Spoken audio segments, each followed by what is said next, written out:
Hello strangers, it's me again, James, the owner from the Anvil. And I was checking my YouTube uploads the other week and it turned out I haven't uploaded anything for 2 weeks. Sorry, again. But the international break was boring, didn't watch any of it, couldn't be asked to watch any of it, and I was working to pass the time.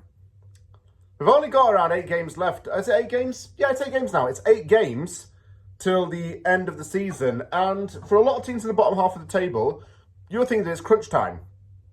For West Ham's away trip to Wolverhampton Wanderers, this is really not as such the case. It's the weirdest relegation fight ever, in my opinion, because even though we're taking on a Wolves side that is 17th and West Ham 16th, it's not at all close. West Ham is, I believe, 16 or 17 points for the relegation zone with 8 games left to play.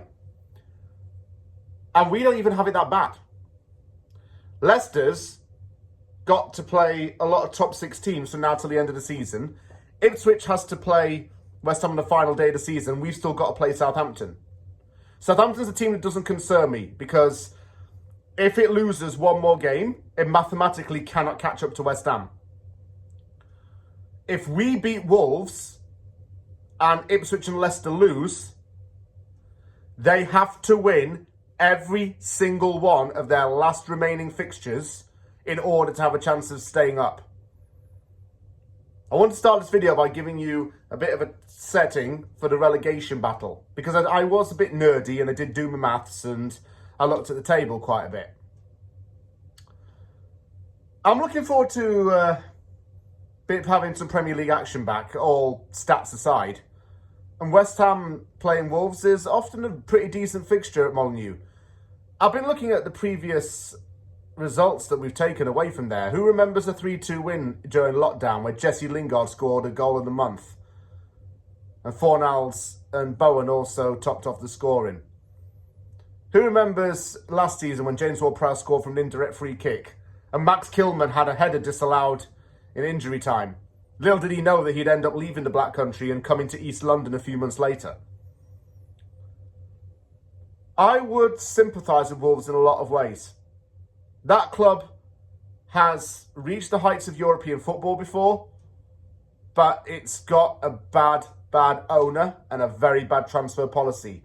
Wolves has constantly been in a situation where it's had to sell to buy. At this rate, Matheus Cunha, a player who's already admitted he wants to leave the club, has a £62.5 million release clause. And he's expected to leave the club. And they're going to want to cash in on him. Wolves felt as though they had to sell Kilman to us to get some money to sign some more players. But they didn't do too badly. Jorg Strand Larsen's a really good striker, so that's not bad. Totti Gomez is a good midfielder. Obviously, Cunha's very good. They had one of the best midfields outside of the top 6. They had Moutinho, Neto, Nunez, Neves, Ruben Neves, Matheus Nunes. What else do they have? They've got Belgar now. They have Andre. They have really excellent midfielders. They always kind of have. I think that Wolves has somewhat improved a little bit under Pereira's management, but still not been great. After they play us, they've got to play Ipswich. So there's another possible situation you need to think of. And going back onto the stats and nerdiness again, if they beat us and then beat Ipswich, it drags Ipswich and Leicester into deeper relegation trouble without us helping ourselves out. It's not saying I want West Ham to lose these games, but we have to get a result at Molineux. And if we get that win, it gives us a lot more breathing space. The good news for West Ham is that Nicholas Füllkrug's now back in training and he's a bit fully fit. Crescencio Somerville might be able to feature at the end of the month. And we're looking okay going into the final stretch of the season. It's also April Fool's Day on the day the game's being played. And honestly, we just got to show that we're not a joke. Hoping for a good win. I'm hoping for some good football. And a happy Tuesday for all. If you go into the game, enjoy the trip there, enjoy the match. come on, you Irons, I guess. And thank God football's back on the TV. Just, bored out my head without it.